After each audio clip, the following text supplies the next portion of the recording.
ChannelsTV.com has more information for you, and on youtube.com/channelsweb you can watch our videos. You can also watch us on your mobile device via your browser or download the Channels TV app for Android and iOS devices from their respective stores. Besides giving you access to news updates on the go, the Channels TV and Channels 24 app have an eyewitness feature that you can use to share pictures, videos and news of happenings around you.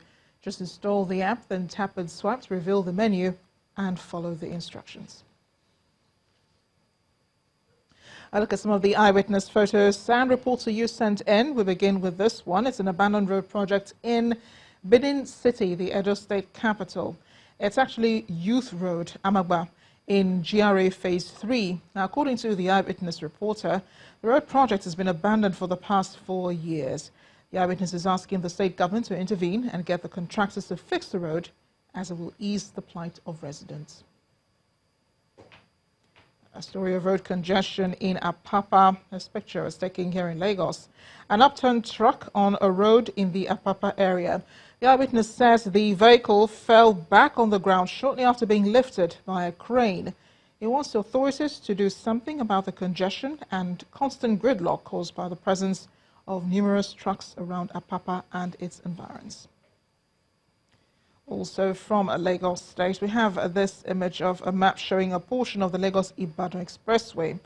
The eyewitness is drawing attention to the implication of a planned federal government bridge for residents of Loto area along that axis. He says it will potentially render 1.5 million people homeless. He suggests the contractors redesign the project to an overhead bridge similar to the one at the ever-busy Ojuelegba bus stop in Lagos.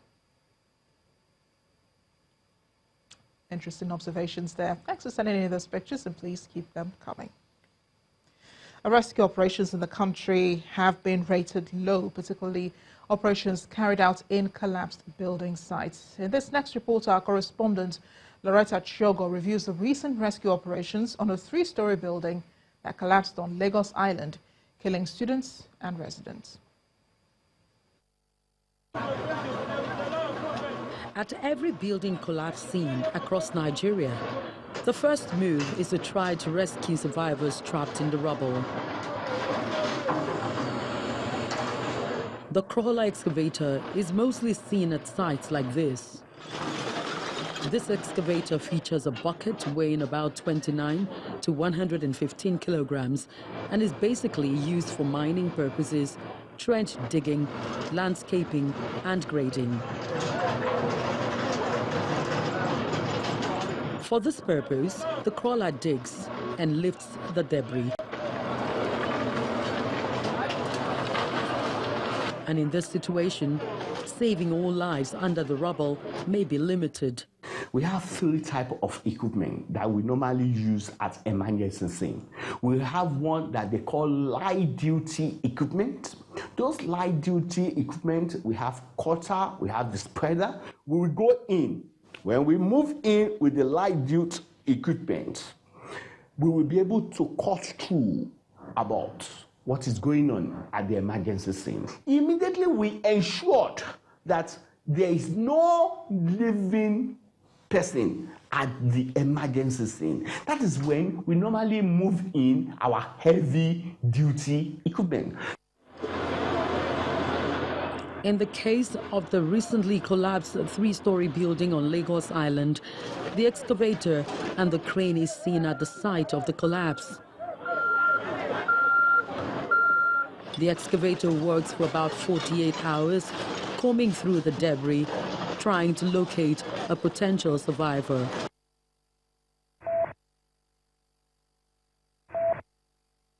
Let's look at this animation.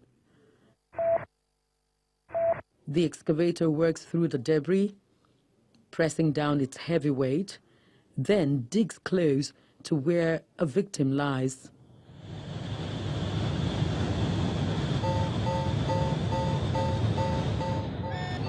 More debris falls on the unseen victim rather than open up the debris. Mr. Fidelis Nnaji, the Executive Director of Accident Prevention and Rescue Initiative, speaks on the dangers of using the excavator for rescue operations. Excavator operator to know how to use it in a disaster system, because even when you are digging deep, you could, the fork of the excavator could as well already damage the life of any survivor that is there. Emergency responders could as well apply some, probably using shovel, some other method that could be a bit lighter than the excavator. Responding swiftly to emergency situations is one thing. It's another to rescue potential survivors in delicate situations. Perhaps there's a need for authorities to review the modus operandi of rescue operations. Loretta Chiogo, Channels Television News.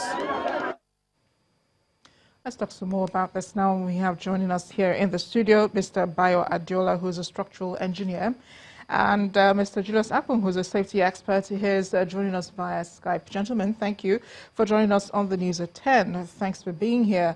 Well, looking at those pictures, I know as a structural engineer, you're thinking more about, the building itself. And of course, it's always better to prevent than to try to rescue. So why are those buildings collapsing in the first place? Bearing in mind that some of these buildings are not actually as old, as people will want to think, or as, they want us to think, but, these are structures that were put up recently, considering that the Lagos, as it was before, was properly planned, right? Basically, when you look at the more recent collapse in the old Lagos, basically it's a challenge of redevelopment. Most of the buildings in old Lagos are 50, 60, 70 years old. And they were built at different times. They were mostly bungalows and one-story buildings.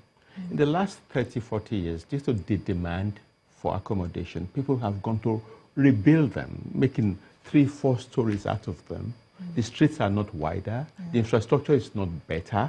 So basically, what we have done is to densify an area that was lightly developed before.